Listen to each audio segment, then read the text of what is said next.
You are watching Access LaPorte County, Channel 97. Coming up next is the January 16, 2023 meeting of the Long Beach Advisory Plan Commission. You can find more information for this meeting by visiting www.accesslaportecounty.org. I'm here. Seth McCormick? Here. Mike Johnson's not here. Doug Beaver? Here. And Matthew Karstman is not here. Approval of minutes from 11/21/22. Entertain a motion to approve. I make that motion. Is there a second? Second. Ms. Palmer. All in favor, say aye. Aye. I'll make the second, Jim. Old business. We need to come up with a safety building. That's the building that's going to be built right out back here. That building is right on Town Court Road, which is the little road that goes off Royal Trail and heads back to the parking lot, runs right in front of the driveway in where they keep the fire truck. Fire department and John Wall suggested 2400 Town Court Road. There's a house back there behind it that has 20-something Town Court Road, so there actually would be numbers in between.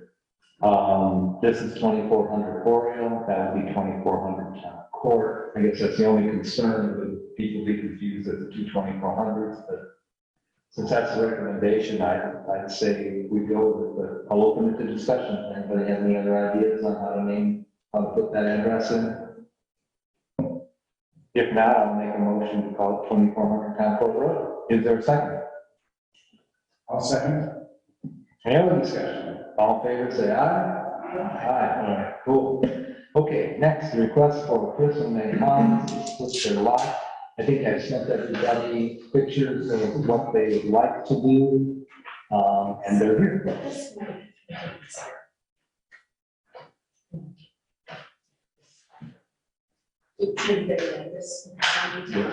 Sure.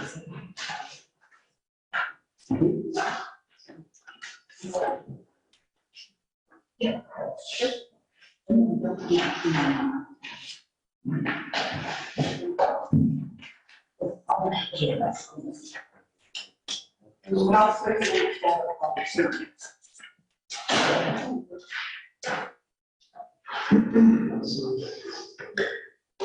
Okay, so go ahead and tell us what you want to do. Thanks for seeing us. We could have pushed it till February because we didn't give you much time here. We wanted to just meet with you guys to start the process. Go from the APC to the town council. My understanding is that this has not been done a lot in the town. So when we purchased our property almost 10 years ago, it was 2 lots as recorded in the report, possibly 3, that the prior owner had a survey done. We combined it to 1 lot for tax purposes, and I believe that was, we probably didn't do that properly back then, but I don't believe there was any process in place. I don't know if that was common back then, but anyways, it's 1 property, and we kept it for 10 years and are thinking through breaking off this lot and selling that. So it's an old property. Our house is going to be 100 years old in about 6 years, I think. So these are the original 22 and 23 lots. So the original Long Beach lots. We're looking to break out a part of 23. So basically we wanted to keep it uniform and then trying to avoid going onto our driveway and the neighbor's driveway.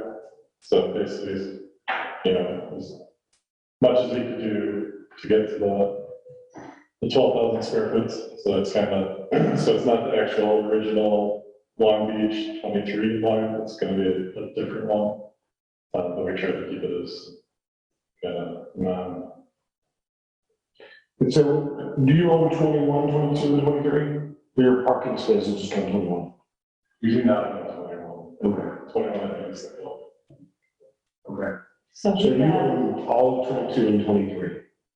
Okay, and then somebody else owns 24? Yes. Is there a structure on that lot?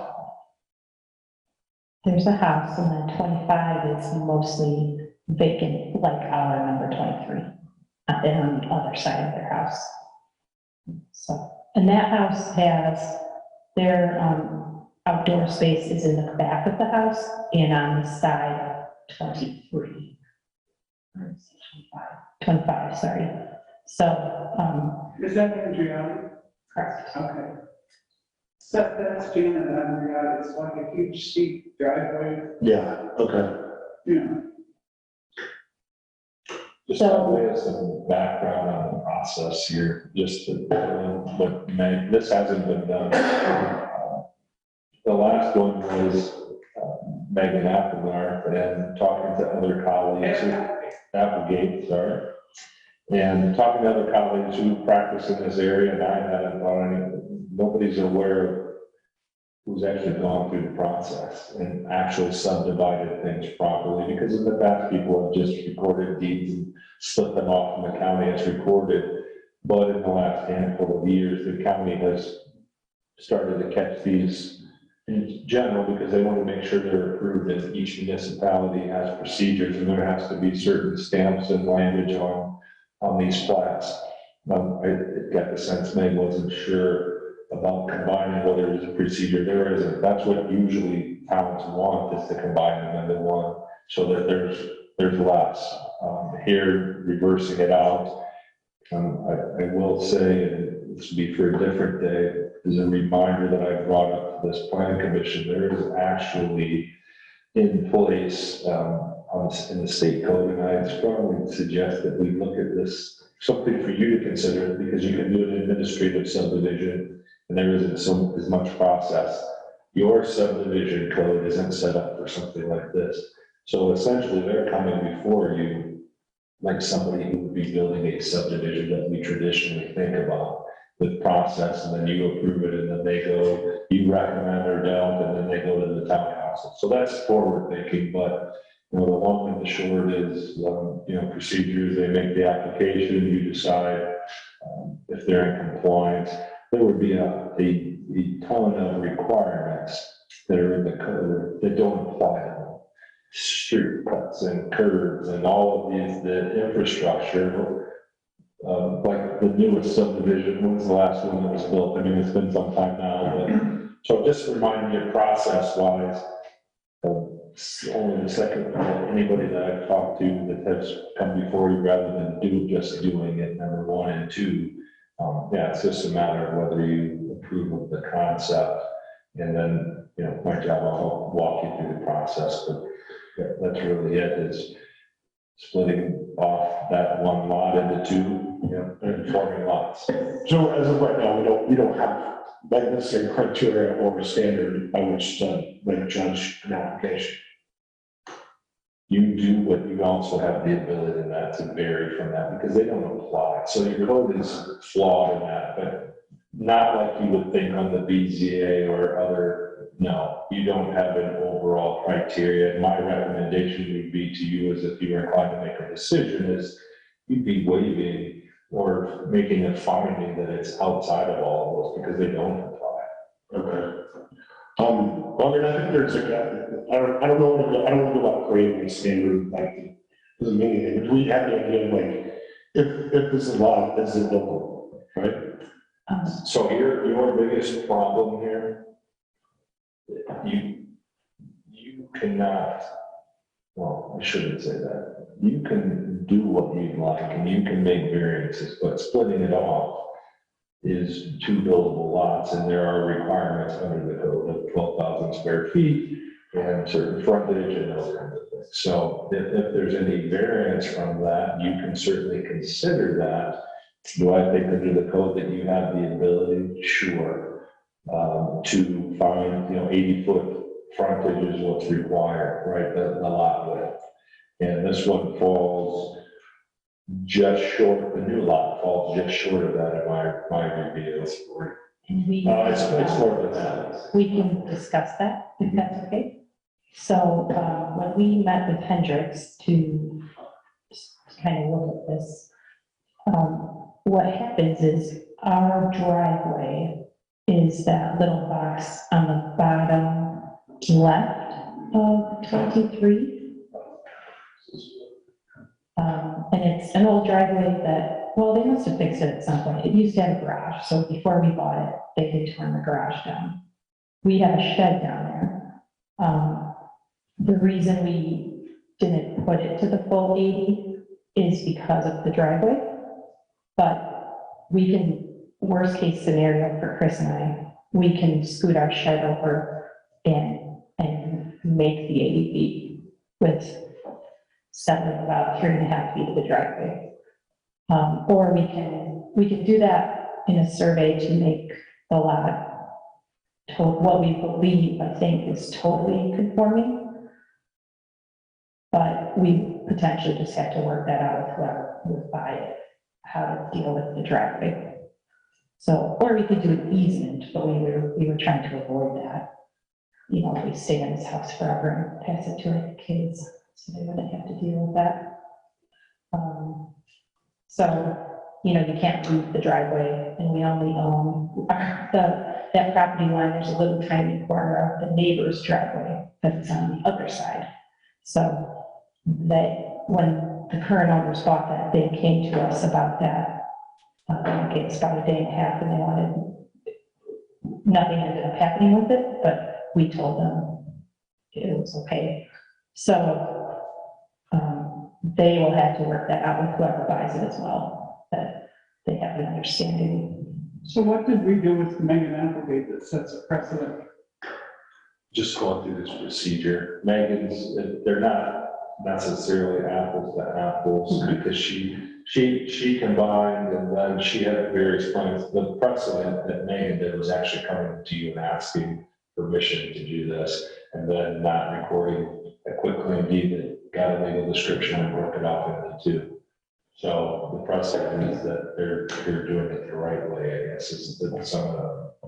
Didn't Donna Kavanaugh, she wanted to split a lot out of hers, and we told her no, she couldn't, because she wanted to split out a lot that was too small and wouldn't be buildable. So I think that may be more.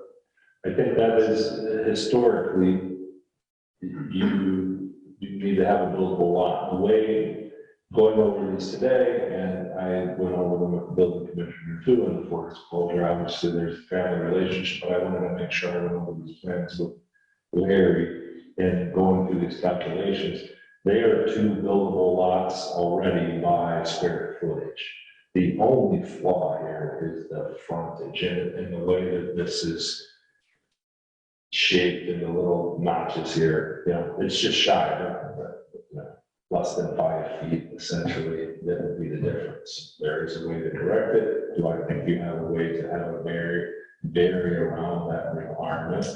You need 2 buildable lots. They would be the only flaw is that the new lot is a little bit short on the normal width that's required in the code, as presented tonight. Actually, Larry's on.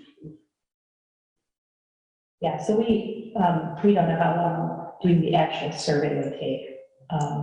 So we wanted to just come and see what, questions or what you guys thought. Golf course down here. Behind this, When I walk, that's the golf course, right? Yeah. this is the gravel, Right, the park, and then this is like grass that they sort of just clear out. it's like down. Right, but I think that that's probably town right away. I don't know if the club around that. Yeah, okay. Yes, I down don't here know, is like I a never tennis saw court. a golf course. There's a golf path, isn't there? So just to be clear, we would mention rent variance, we'd say we're okay with splitting the lot. If this was sold or something was built on it, they would have to get it there. Well, I think that you're probably using variance two ways. You have the ability to vary from the requirements of the subdivision ordinance. For instance, as I was saying at the outset, some of the requirements that, with regard to infrastructure and those should be varied, because this isn't a real subdivision, right? We have a lot split here. They're just, lack of better description, according to what the code is.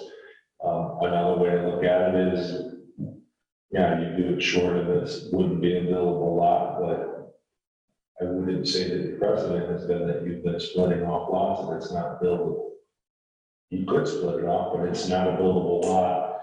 And I'm not their attorney and I'm not giving them legal advice, but I would imagine if, I mean, they've stated they'd like to potentially sell it or have it, it is a sellable lot, so if they decide to, that probably affects marketability a little bit when you say, hey, you have to get a variance to build here. It doesn't say that you can't.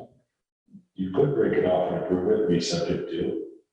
You could require that they square it off and you have 80 feet, and then whatever documents they record and their surveyor says, all right, we're gonna build it easy. That affects marketability. So no matter what, marketability isn't your charge or your problem. That's ultimately they're aware of those situations, but there's a couple ways to approach that.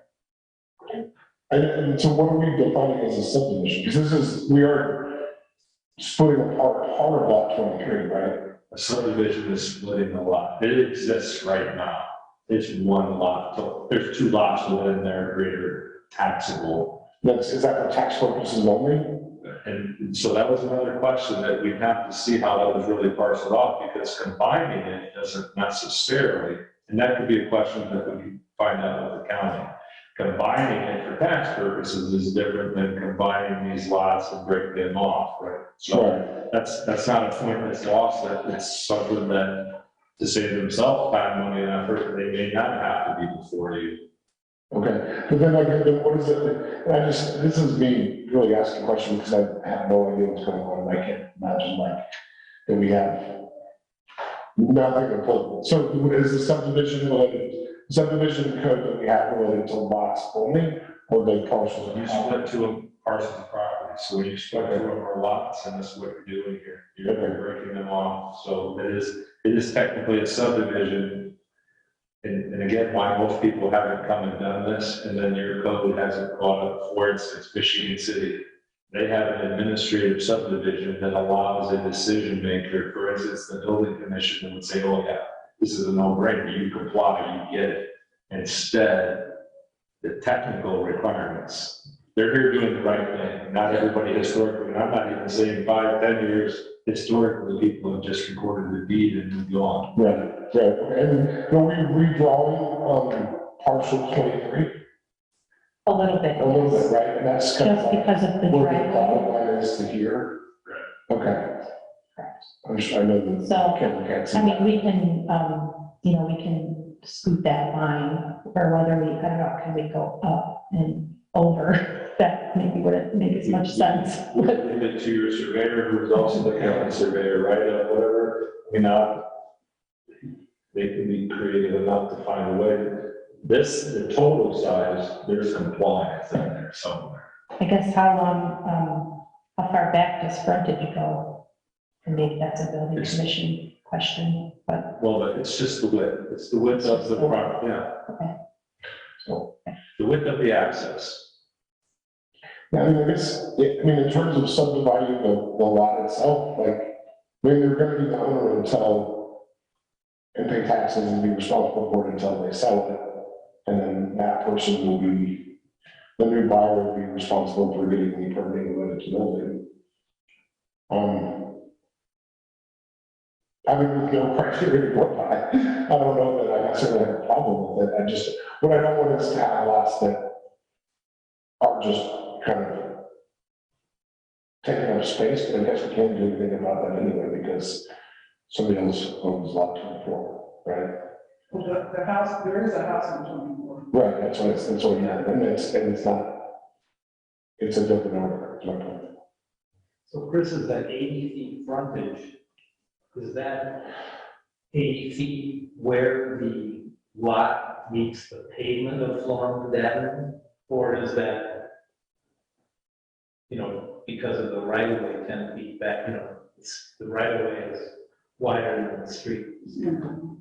It is going to be the width of the lot.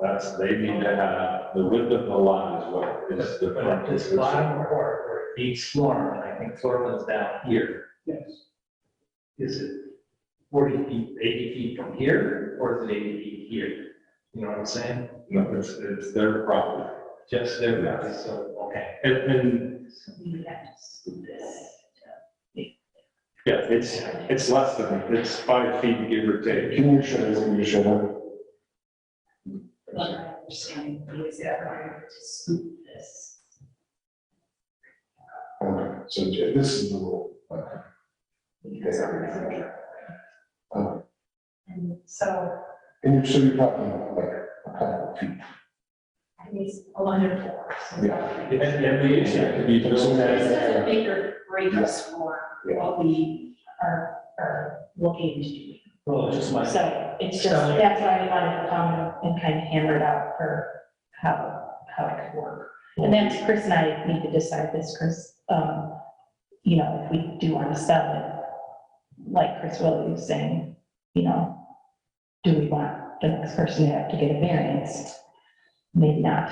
Is there any reason That's, to make a thing down here as opposed to just extending this line a little bit, extending the ratio? This line, But that, that's, like you said, yeah, going on like that. that's right. And there's nothing up here that we would want. And we do that It's as an option, It's just. And the real here, maybe that an easement while the surveyor's at it, built in an easement for that, and then it's, that one's pretty clear because the other, without providing legal advice, someone who would buy that would have the 80 feet of frontage they need, but it's subject to an easement that's sold that way and it'd be perpetual. That's how, Unless the shed came down and then it would take care of all of it and then. well, it's not, it's more if somebody bought it and wanted to chop off back 4 feet of the driveway. So we could still use the driveway, it would just be a little smaller. But the house is it's very high up. And like I said, we've upkept this for 10 years. We have 4 kids and we have 2 access points, so we were pondering like a driveway at some point, maybe up toward the house, just in front to make living there more user-friendly.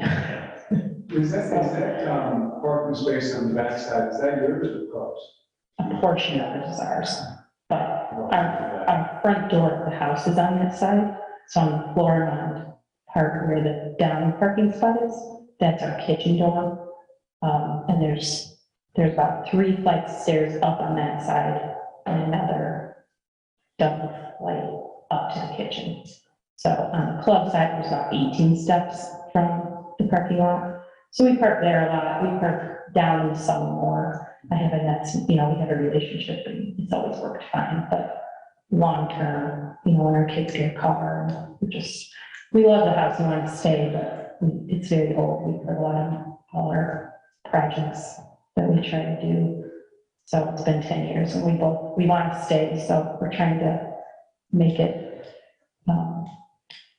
better for us. And we've also mowed and upkept that lot for 10 years. It's beautiful, but it's just hilly and it's oak trees. So you can put a house right on it and a summer house probably. We've always thought if we did sell, somebody would probably tear our house down and either put up a monstrosity or 2 houses probably because we own so much. There was a package deal from the people that lived there, owned it for 45 years when we bought it from them. So I think we were the 3rd owners. Sorry. It might be. So that's just the history of us of the house. It might be easier to sell the property. Reasons up front, as opposed to somebody buying it and hoping they get variance, because Yeah, they I know. buy it and they don't get the variance. I think we both think that's probably not the best way. Yeah, We just, when we had worked with Hendricks, we were unaware, like we were just trying to tackle. Yeah. Is this, is it buildable and what are any issues, if any? So, I assume that your house, John, or Mike, Jim, you got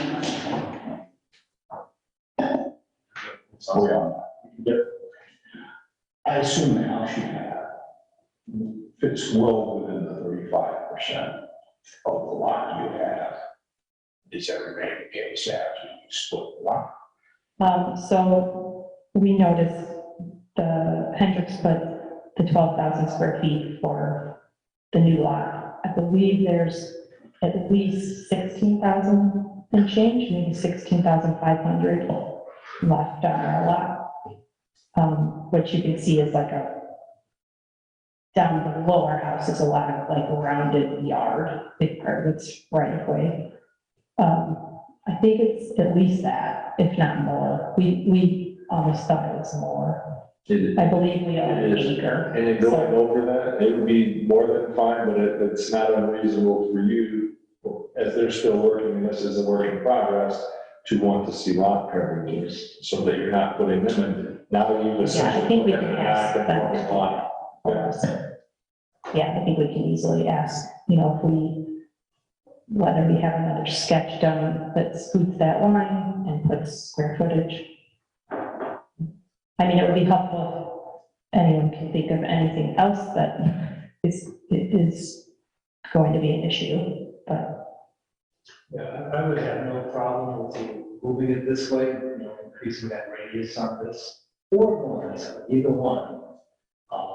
Either one would be fine, and I don't think either one would get you in trouble with that, probably, right, probably should see it. My concern is that, we denied Donna Kavanaugh the ability to split her property because she wanted to split it off and we're not going to lot. And we're gonna be consistent. That's my concern. Historically, that's good that you bring that up, because we wouldn't, I don't think any of us would know what you're. Yeah, more importantly, I think that you can't guarantee what the building commission Right. does, right, because they say this is a non-conforming lot, but it's not the traditional grandfathered lot because it's created. And so here, the rest of it is check the box. If they have the square footage, and as Mr. Diener pointed out, and the other lot is much bigger, but their lot coverage is so that you're not approving essentially two non-conforming lots, and they have the square footage, and they have their depth and their width, that's a check the box approval there, because they qualify for that, and now they're two buildable lots. Because again, if it was a little short, there's no guarantee that anybody's getting the variance, and there's no guarantee that anybody would get approval, because technically the building commission probably can't approve anything on there without a variance, because it wouldn't be a buildable lot from the outset and not grandfathered in. What's the actual address? I believe So broken up like the Well, what's your address? 2400. One. Yeah, this would be 2404, if I'm good remember, so. Yeah. 2402. and there's 2,400 Larchmont. on the other side. This point tonight, you guys are just kind of looking for guidance, really not a definite answer. Right? Anybody else have any other thoughts? I don't think we need to make a decision tonight. I guess you guys come back to us and figure out what you want to do. That's approach. And again, does everybody agree with what I said? There's two ways to do this. One would be to move this line out, or the other is to just simply put a little box down here. And again, as far as I'm concerned. I think I was asking that, so how far do you think that box would need to go? like 10 feet or? No, it's 5 Or just feet. around the It needs to be 80. I think, working it up earlier, it's about 5.25, like 5.24 feet total at most. Yeah, But how far back? Oh, it just needs to be it's the frontage, it's a long 2 inches. Okay. Yeah, that's the access. So It's not this that- is just- It doesn't go to the depth of it, as long as your lot has the depth, you just need to have that width. Frontage. And then as long as the new owner doesn't mind you, because you sometimes pull your car in here, right? So as long as he doesn't have a problem with you driving. So, Because you have a driveway here? yeah, this little thing is part of your driveway. So it kind of goes, it's up and then it goes to back. It's part of your driveway. But that can be written into any. Those are separate legal concepts. One is subdivision, then the other is legal yourself. You might want to figure it out, so you know. Yeah, you can have your surveyor, give you the easement language and record it, and it's there, then the deed that you get a buyer is subject to that. Would that help me? Thank you. Thank you. Thanks for having the meeting. Yeah. Sure. Oh, yeah.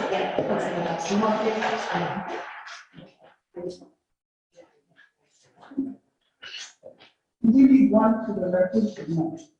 No. Okay. Yeah, the electronic version. Yeah. She has an electronic version. Oh, okay. Here's the one. No, that's good. I'm trying to use that. Okay. In view of the fact that there's a football game tonight, there are public hearings. Any public comments? Anybody on Zoom? Closing matters, next meeting is 2/20/23. Entertain a motion to adjourn. I make that motion. I'll second it. All in favor, say aye. Aye. Cool. Thanks, everybody.